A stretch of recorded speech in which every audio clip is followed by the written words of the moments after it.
April 10th, 2020. A few hours of building a chicken coop. This is the back side. We have our clean out door here, already on a hinge.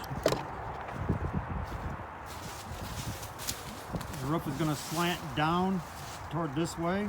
The chickens are going to be coming out this way, so the chickens can get front view, perfect view of the pond out there. This will all be closed in. The little chicken door will be on this side. They're going to put linoleum down on the floor. Plans are to insulate it because this is Michigan. There's a window found laying alongside the road for free.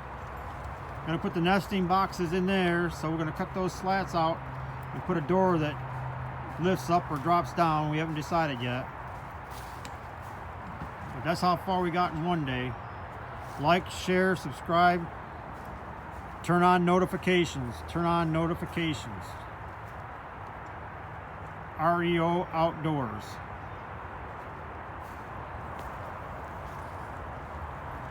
Finally a spring day in Michigan that the grandkids can get out and enjoy.